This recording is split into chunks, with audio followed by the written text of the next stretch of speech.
Hi welcome to one India Telugu. IPL 10లో భాగంగా హైదరాబాద్లోని Rajiv Gandhi international స్టేడియంలో జరిగిన మ్యాచ్లో బెంగళూరు జట్టుపై హైదరాబాద్ జట్టు అద్భుత విజయం సాధించింది. 35 పరుగుల తేడాతో ప్రత్యర్థి జట్టును మట్టి కల్పించింది. తొలుత బ్యాటింగ్ చేసిన హైదరాబాద్ నిర్ణీత 20 ఓవర్లలో 207 పరుగులు చేసింది. యువరాజ్, హెన్రిక్స్లు అర్ధ సెంచరీ పూర్తి చేసుకున్నారు. ఆ తర్వాత బ్యాటింగ్ చేసిన బెంగళూరు ఏ దశలోనూ పరుగులు ఛేదించేలా కనిపించలేదు.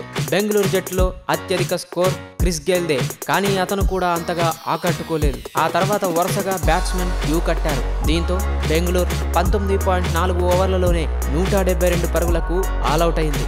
అంతకుముందు బెంగళూరు టాస్ గెలిచింది. జట్టు కెప్టెన్ షేన్ వాట్సన్ ఫీల్డింగ్ ఎంచుకున్నాడు.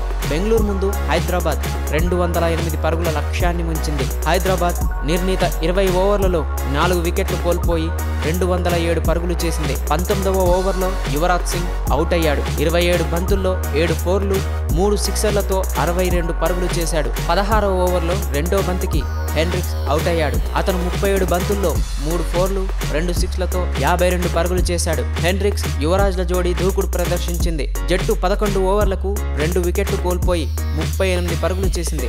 కానీ 15 ఓవర్లు ముగిసేసరికి 151 పరుగులు చేసింది. హెన్రిక్స్ కు జత కలిసిన యువరాజ్ వచ్చి రాగానే దూకుడుగా ఆడాడు.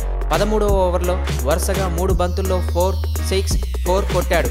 11వ ఓవర్ మూడో బంతికి శేఖర్ ధావన్ అవుట్ అయ్యాడు. ధావన్ 31 బంతుల్లో 5 ఫోర్లతో 40 పరుగులు చేశాడు. 3వ ఓవర్ ముగిసేసరికి హెన్రిక్స్, ధావన్ క్రీజ్లో ఉన్నారు. 29 పరుగులకు 1 వికెట్ కోల్పోయింది. మొత్తానికి హైదరాబాద్ తన సొంత గడ్డపై అద్భుత విజయాన్ని సొంతం చేసుకుని ప్రారంభోత్సవాన్ని మరింత ఘనంగా జరుపుకుంది. Thanks for watching one India Telugu. Like it, share it. For more updates please subscribe.